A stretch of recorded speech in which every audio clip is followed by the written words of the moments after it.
28. Sehingga jawabannya yang A.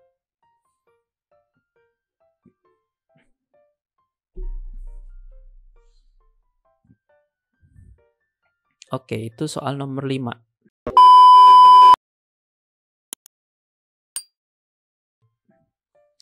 Kita lanjut soal nomor 6.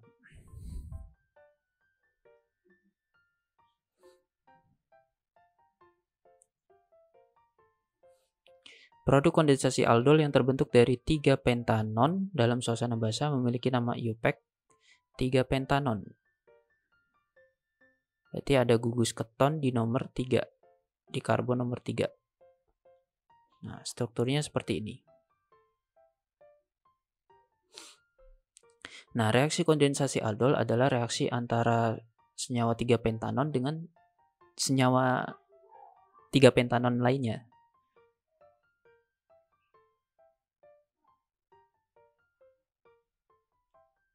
Nah, di mana karbon alfa dari 3 pentanon nanti akan menyerang ke karbonil, berikatan dengan karbonil. Ikatannya sampai mengalami kondensasi ya, dilepaskan H2O. Nanti terbentuk double bond, ikatan rangkap 2 antara karbon alfa dengan karbonil.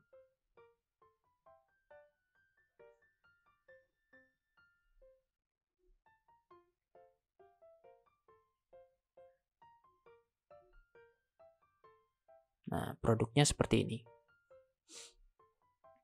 Nah, ini namanya apa? Nama IUPAC-nya apa? Pertama kita tentukan dulu rantai utamanya. Rantai utamanya yang ini.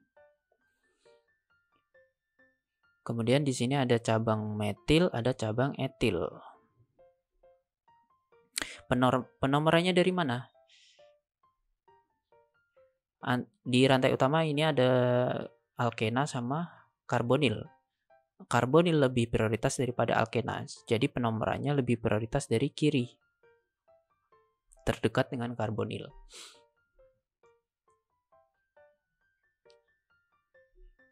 Sehingga gugus metilnya di nomor 4, gugus etilnya di nomor 5. Nah, antara metil sama etil sesuai urutan abjad huruf awalnya M sama E. Huruf E lebih dulu daripada M, sehingga kita tulis etil dulu, baru metil. Kemudian di rantai utamanya ada 7 karbon, berarti hepta. Di nomor 4 ada alkena, berarti jadi heptena. Tapi karena ada gugus keton juga, akhirannya tidak ena, tapi kita kasih tambahan akhiran on. Dan gugus ketonnya di nomor 3, kita kasih nomor sebelum kata on. Jadi namanya 5 etil 4 metil 4 hepten 3 on. Sehingga jawabannya yang 5 etil 4 metil 4 hepten 3 on. Jawabannya yang C.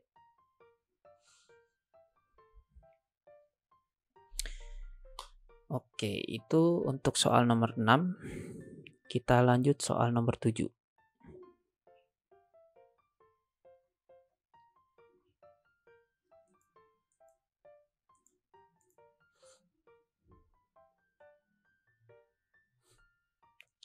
Senyawa yang menyerap sinar UV tampak atau UV vis dengan panjang gelombang terpanjang adalah, ini materi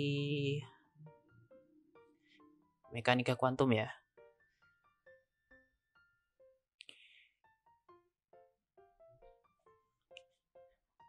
Lambda, panjang gelombang atau lambda, itu kalau di mekanika kuantum ada persamaan hubungan energi dengan lambda. E sama dengan Hc per lambda. Nilai energi berbanding terbalik dengan panjang gelombang. Jadi kalau lambdanya terbesar, terpanjang, nilai energinya berarti terendah. nilai E-nya yang paling rendah, kita cari yang paling rendah. Nah, di dalam mekanika kuantum itu ada persamaan hubungan energi dengan persamaan gelombang dalam partikel dalam kotak. Nah, kalau teman-teman perhatikan dari senyawa A sampai E, ini senyawa A sampai E ini mengandung ikatan rangkap 2 yang terkonjugasi. Senyawa A, siklohexadiena, ini punya 2 ikatan rangkap terkonjugasi.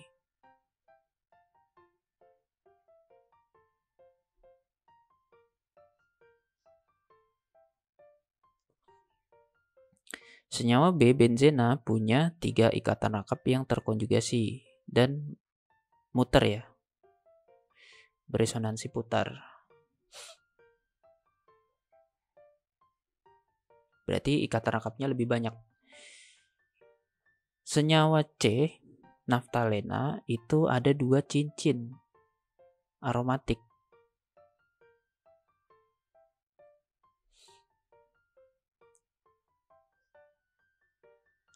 Strukturnya seperti ini. Kemudian senyawa tetrasena itu tetra artinya 4. Berarti tetrasena itu punya 4 cincin aromatik.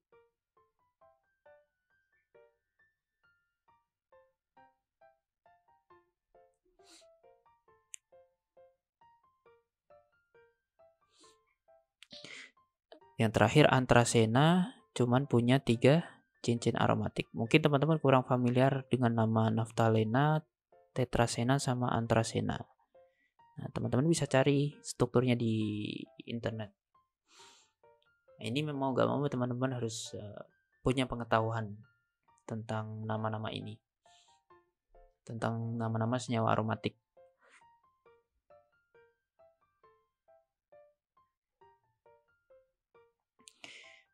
Nah, lalu hubungannya dengan panjang gelombang terpanjang gimana? Di mekanika kuantum ada hubungan di dalam pembahasan partikel dalam kotak, ada hubungan energi dengan panjang kotak, di mana energi itu berbanding terbalik dengan panjang kotak partikel dalam satu dimensi. Ini untuk kasus partikel dalam satu kotak ya, dalam kotak satu dimensi.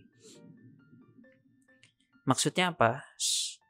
Gampangnya gini, jadi energi itu berbanding terbalik dengan panjangnya ikatan rangkap terkonjugasi. Berarti semakin panjang ikatan rangkap terkonjugasi, nilai energi yang diserapnya akan semakin rendah. Nah, berarti dalam kasus soal ini kita cari ikatan rangkap yang terpanjang ya. Karena lambda yang terpanjang itu sama berbanding terbalik dengan energi, berarti energinya yang paling rendah. Sementara energi berbanding terbalik dengan panjang ikatan rangkap terkonjugasi. Kalau energinya yang paling rendah, maka panjang ikatan rangkap terkonjugasinya yang paling panjang.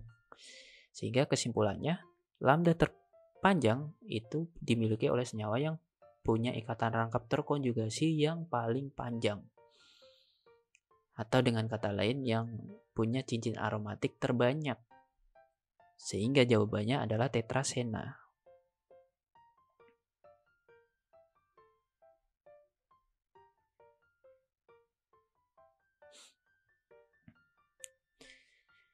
Oke, itu soal nomor 7. Kemudian kita lanjut ke soal nomor 8.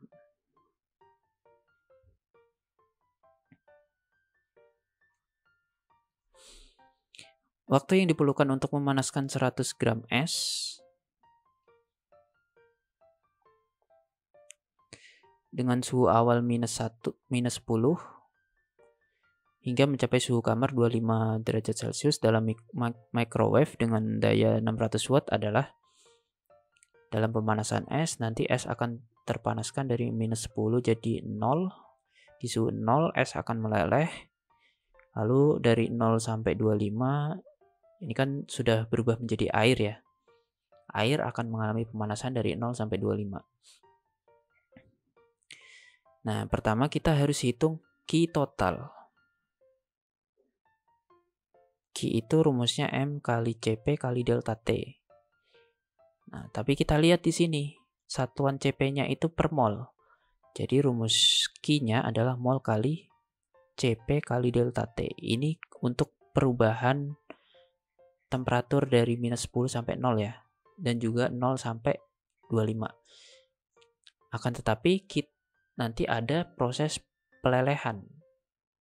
Sehingga nanti totalnya kita hitung untuk kenaikan temperatur dari minus 10 jadi 0 pakai CPS. Lalu nanti kita tambahkan dengan kalor pelelehan, yaitu mol dikali delta H pelelehan. Kemudian kita tambahkan untuk nilai kalor pemanasan air, pakai CP air. Nah, pertama kita harus hitung dulu mol dari H2O. Massa dibagi MR. 100 dibagi MR-nya 18.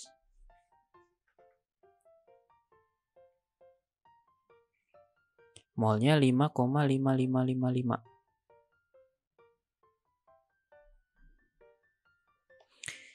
Oke, karena di sini di rumus Q ini pakai mol semua, kita bisa keluarin molnya.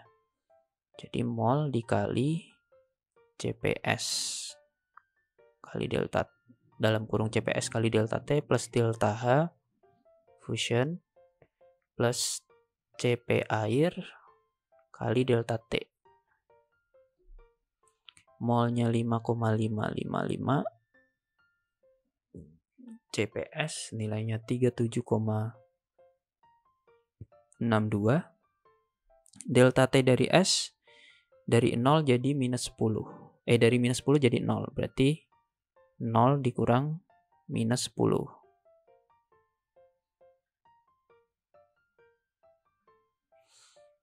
Lalu ditambah delta H. Nah, teman-teman harus perhatikan satuan delta H-nya dalam kilojoule. Kita harus ubah ke joule. Dikali 1000, jadinya 6000. Lalu ditambah CP air, 75,31. Kenapa harus diubah ke joule delta H-nya? Karena satuan CP-nya dalam joule. Supaya nanti hasil kalornya dalam joule semua. Nah, kita lanjut. CP air 75,31 kali delta T-nya pemanasan air dari 0 sampai 25. Berarti 25 minus 0. Teman-teman bisa hitung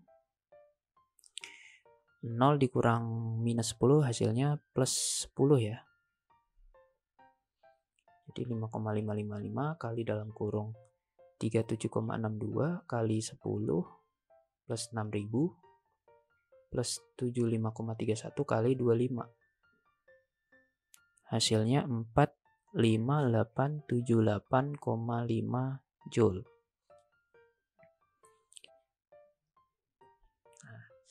Kemudian untuk mencari nilai waktunya, kita pakai rumus daya sama dengan kalor dibagi waktu. Maka waktu sama dengan kalor dibagi daya. Kalornya 45878,5 dibagi dayanya 600. Maka nilai waktunya sama dengan 76,46 menit. 76,46 second ya, detik. Karena satuan watt itu dalam joule per second. Nah, kita ubah ke menit dibagi 60. Hasilnya 1,27 menit. Nah, sehingga jawabannya yang B.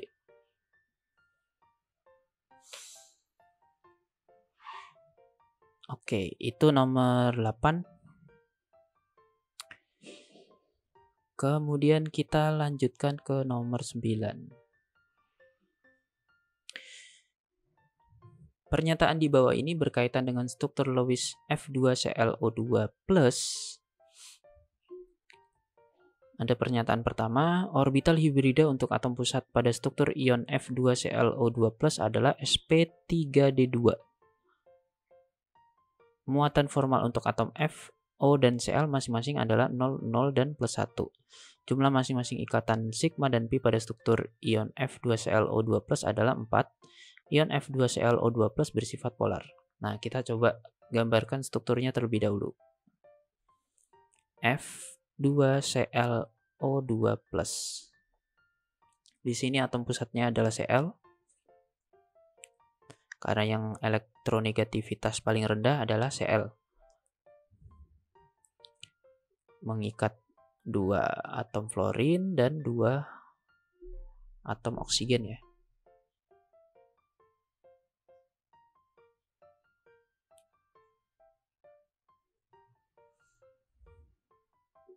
Oksigen supaya oktet dia harus double bond. Fluorin cukup single bond.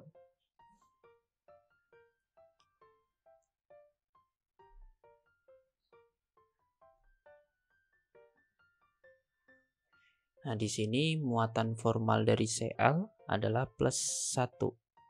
Kenapa? Karena dari 7 elektron valensi hanya 6 yang dipakai untuk ikatan. Satunya dilepas. Sehingga bermuatan plus 1. Sehingga untuk jawaban muatan formal F dari F itu 0, oksigen itu 0, Cl plus 1. Maka pernyataan 2 benar ya. Kemudian pernyataan 1, orbital hibrida untuk atom pusat, yaitu atom Cl, adalah sp3d2. Nah, kita cek. Cl di sini punya 4 pasang ikatan ya. Ada 4 pasang ikatan. 4 pasang elektron ikatan.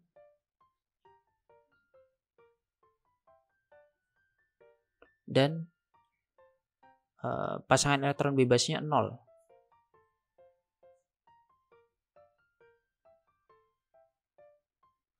Berarti total domainnya 4. Nah, karena Cl punya domain 4, maka harusnya hibridisasinya adalah sp3, bukan sp3d2. Jadi pernyataan 1 salah. Kemudian jumlah masing-masing ikatan sigma dan pi pada struktur ion F2ClO2+ adalah 4. Nah, ikatan sigma itu, di setiap ikatan ada ikatan sigma. Lalu untuk ikatan pi, di dalam ikatan rakap 2 itu ada 1 ikatan pi. Di dalam ikatan rakap 3 ada 2 ikatan pi.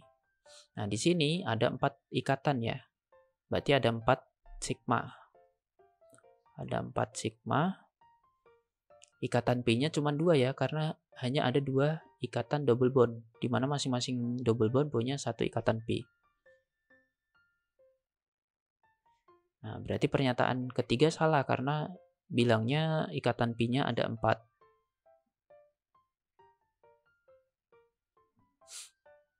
Nah, yang terakhir, ion F2ClO2+ bersifat polar. Nah, kalau teman-teman perhatikan di sini geometrinya tetrahedral ya. Karena atom yang diikat itu beda, ada oksigen sama fluorin, tentunya pasti bersifat polar. Meskipun geometrinya simetris. Karena pasti ada perbedaan elektronegativitas ketika atom yang diikat dari Cl itu beda.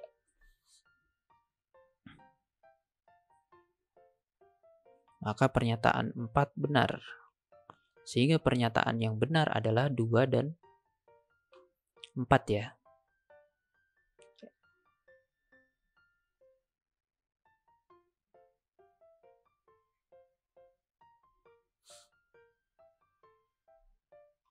Oke, itu soal nomor 9.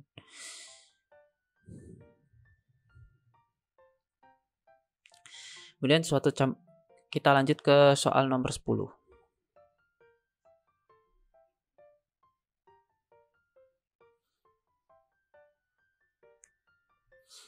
Suatu campuran yang mengandung 1 gram boron, sejumlah gas oksigen dan boron monoksida 1 liter dan tekanan total 1 atm mengalami reaksi kesetimbangan pada temperatur 25 derajat Celcius menurut reaksi berikut. Boron setengah O2 menjadi boron oksida BO. Oke, boron oksida ya, BO itu. Bukan yang lain. Oke. Jika volume wadah dikurangi setengahnya pada suhu tetap, pernyataan yang benar saat kesetimbangan baru tercapai adalah... Oke, ini prinsip Le Chatelier ya. Kalau volume wadah dikurangi, itu sama saja seperti tekanan dinaikkan. Volume terbalik dengan tekanan. Volume wadah dikurangi atau tekanan total dinaikkan, kesetimbangan akan bergeser ke arah yang koefisien gasnya lebih rendah. Nah, di reaksi ini total koefisien gas di reaktan itu, maksudnya koefisien gas itu senyawa yang berfasa gas ya. Yang berfasa gas cuma O2. Total koefisien di kiri cuma setengah. Total koefisien di kanan 1. Maka kalau volume wadah dikurangi atau tekanan total dinaikkan, kesetimbangan akan bergeser ke arah koefisien yang lebih rendah. Jadi kesetimbangan akan bergeser ke arah kiri. Yang mengakibatkan jumlah BO akan berkurang, jumlah O2 akan bertambah. Jadi tekanan parsial gas oksigen akan naik. Tekanan parsial dari gas BO akan turun. Tekanan totalnya naik ya. Karena volume dikurangi.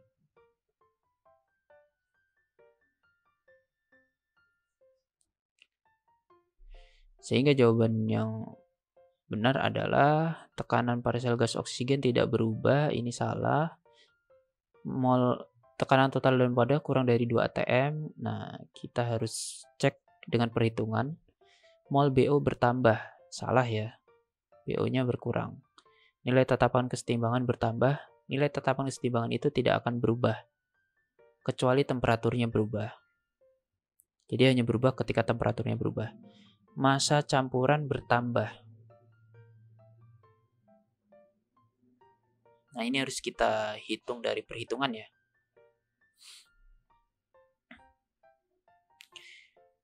Nah, tekanan totalnya itu hanya bersumber awalnya 1 atm. Ini tekanan dari BO sama O2 ya.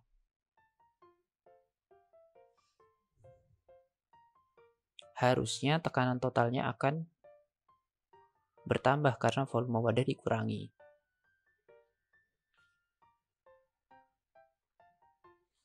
Jadi jawabannya yang awalnya tekanan totalnya 1 jadi naik ya. Nah, sebenarnya kita bisa hitung nilai tekanan totalnya. Jadi kalau volume wadah dikurangi jadi setengahnya, tekanan totalnya itu nanti jadi 2 atm. Nah, ini tekanan total sebelum terjadi pergeseran kesetimbangan. Cuman sebenarnya kita bisa hitung. P total ini adalah P dari BO dan P dari O2. Nah, sementara dari persamaan Kp, P dari BO per P dari O2 pangkat setengah itu sama dengan 5,025. Sebenarnya kita bisa hitung tekanan BO berapa, tekanan O2 berapa, tapi tekanan totalnya akan tetap 2.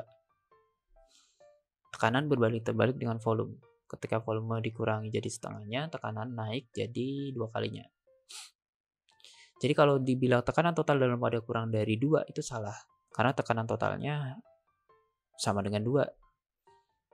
Nah, sehingga jawaban yang benar yang E, massa campuran bertambah. Nah, kalau ini sebenarnya kita harus hitung dulu. Mol BO berapa, mol O2 berapa,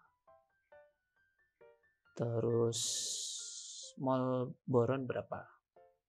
Dan kita hitung massa masing-masing, lalu kita hitung massa totalnya. Tapi karena jawaban yang lainnya semuanya salah, otomatis jawaban yang benar sisa jawaban yang E. Jadi nggak perlu kita buktikan lagi. Oke, itu soal nomor 10. Kita lanjut soal nomor 11.